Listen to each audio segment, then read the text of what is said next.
Энэ хэсгээр бид нар хоёр зүйл хийх болно. Эхнийх нь болохоор brush буюу биерийн тусламжтайгаар маринатураа хараар бодох. За хоёр дахь хэсэг нь болохоор энэ threshold гэж нэрлэдэг байгаа босго гэсэн тохируулгын давхар буюу adjustment layer-ийн тусламжтайгаар нүдэнд харагдахгүй байгаа тэр гэрэлтийн хэсгүүдийг олж илрүүлээд түүнийг хараар бодох үйл ажиллагаа орно. За дасгалын утаснаас black brush stroke гэсэн Photoshop файлыг нээсэн байна.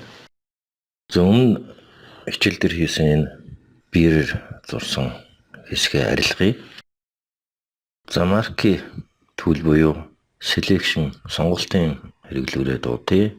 Товчон дээр бол M үсгийг дарна. За тэгээд тэр хэсгээ сонгож аваад delete товч дээр дарж арилгаад за тэгээд тасраа зураастай хүрээнийхээ гадна талд маузныхаа товчлтыг нэг хийхэд тасраа зураастай хүрээ маань арилж байна.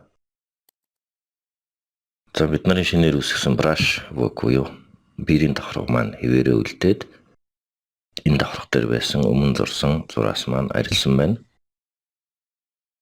За тэгээд бодох хэсгээ томруулад бодох хэсгээ гаргаж ирээд маузныхаа баруун товчийг товшгод биерийн тохируул гарч ирж байна. За биерийн маань даралтны хэсэг бол маш том байгаа болохоор 40 орчим пикселээр тавья. За тэгээ brush буюу биерийнхаа хэмжээг том жижиг болгоод том талбайтай хэсэг нь томоор нь будаад жижиг талбайтай хэсгийг биерийнхаа хэмжээг багасгаад жижигээр будаж гүйцээж байна.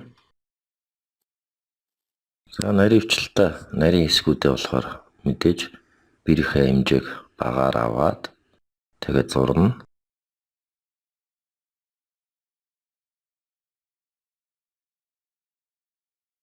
За алдаа гаргуул Ctrl Z товчийг дарган эргээд өмнөх үйлдэл рүү орж болно.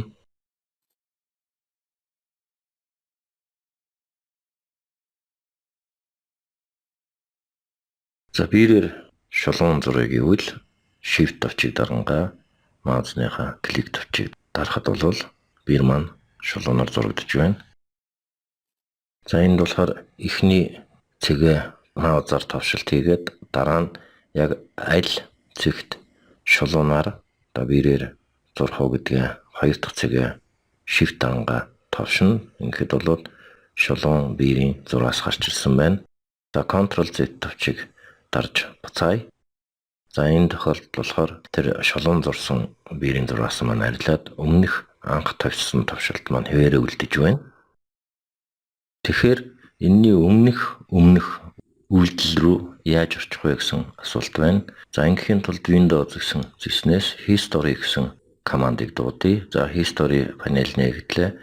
За энд болохоор Photoshop дээр хийсэн үйлдэл болгоныг бол харуулсан байна. За бид нарын үйлдэл болохоор тэр доороосоо 3 дахь үйлдэл дээр очиход 2 удаа хийсэн бодолт маань байхгүй болж байна. За энэ History панел маань болохоор маш их хэрэгтэй панел байдаг. Энийг үргэлж ашигладаг.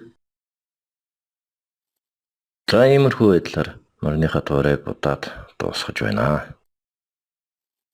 За тэгээд зураг бүрэн харагдцаар нь харахад марны хондлоо хэсэг болон тэр аамны хэсгэд нэст болохоор нүдэнд бараг мэддэхгүй тийм гэрэлтэй цэгүүд байна.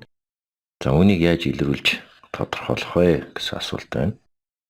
За threshold буюу босхын тохируулгын давхаргын тусламжтайгаар нүдэнд мэддэхгүй байгаа гэрэлтэй хэсгүүдийг илрүүлж хараар бодож болно.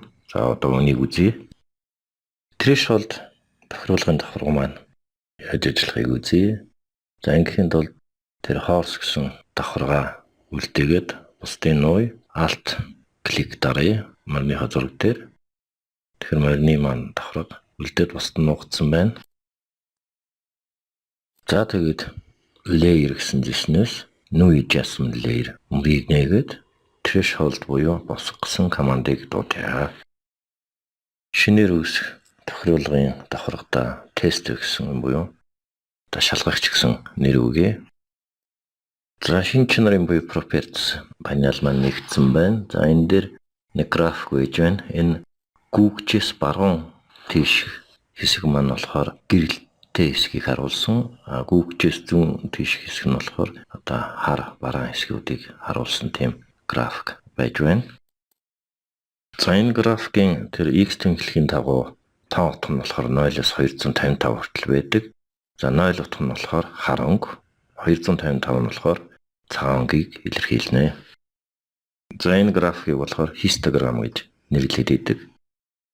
За threshold-ийн утга маань цаанаасаа тохируулагдсан 128 байна.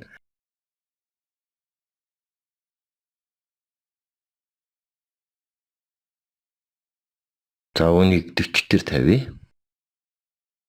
За ингээд панелаа хороогаад бус давхаргуудаа нуугдсан байдлаас гаргаж идэвхжүүлээ, харагдуулъя.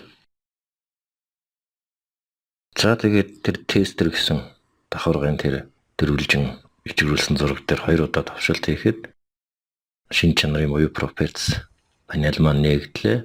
За энд тэр 40 гэсэн гүгчгаас зүүн тийш гистограмм нь болохоор гэрэлтсэн цайрсан хэсгүүдийг харуулж байна. За ийм учраас threshold level гэсэн утганд 1 гэсэн утгыг оруулж өгч байна. Өөрөөр хэлбэл гүгчийг хамгийн зүүн талын хамгийн зүүн тийшд нь эцэст нь туртал гүйлгээд тавьчихъя. За ингээд тест гэсэн давхаргаа black and white гэсэн давхаргынхаа дээр нь авчиж чирч авч тавиад зураг харахад энд бол гэрэлтсэн гэрэлттэй цагаан хэсгүүд нь бий болсон байна. Нүдэнд мэдэгдэж байна. За тэгээд brush stroke гэсэн давхаргаа идэвхжүүлээд биерээ сонгоод энэ цагаан хэсгүүдэд хараар бодож эхэлнэ. За марны толгой хэсгийг хараар бодлаа. За тэр дийлний хэсгүүдийг хэвээр нь үлдээн.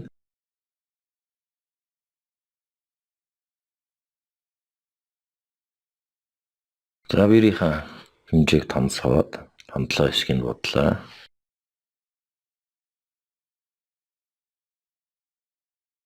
За туурайн хэсгийг харахад бас гэрэлттэй хэсгүүд ганц 2 байна. За биерний хэмжээг ихсгэж багасгахад бол бас товчны тусламжтай ихсгэж багасгаж болно. Энэ том хаалт байна. Баруун тийшээ харсан том хаалтыг товчтой дараад байхад бол биерний хэмжээ томорно. Зүүн тийшээ харсан том хаалтан дээр тавшаад байхад дараад байхад биерний маань хэмжээ жижигэрч багаснаа. За ийм байдлаар марныхаа бүх хэсгүүдийг ингээд хараар будаад дуусгаж байна. За одоо бид нарт тест давхарга маань эрэггүй, тийм учраас нууя. За ингээд марны туурайны хэсгийг харахад бол background дэвсгэр дээр бас сүүдэр үссэн байна. За X товчийг дарна, эсвэл тэр зүүн багны тэр доотлын хэрэглүүрээс switch foreground and background colors гэсэн товч дээр одоо 2 тийш харсан сум дээр нэг товшилт хийхэд бол foreground, background 2 солигддог. За ингээд цагаан өнгөөр, өөрөөр хэлбэл background өнгөөр тэр сүйтгэсэн хэсгээ цагаанаар будаад дуусгаж байна. За тэгээд Ctrl 0 товчийг дарангаа зургийг бүхлээр нь харахад бол маш сайхан тийм хар зураг, сүйдэр зураг үүссэн байна.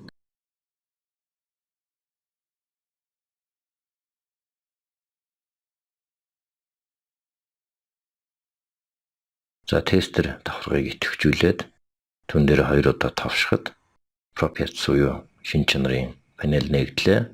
Гистограммаас харахад бол ямар ч илүү орсон зүйлүүд алга байна. Бүгд жигд сайхан байна. За ийм байдлаар марны шийдвэр зургийг зурж дуусглаа.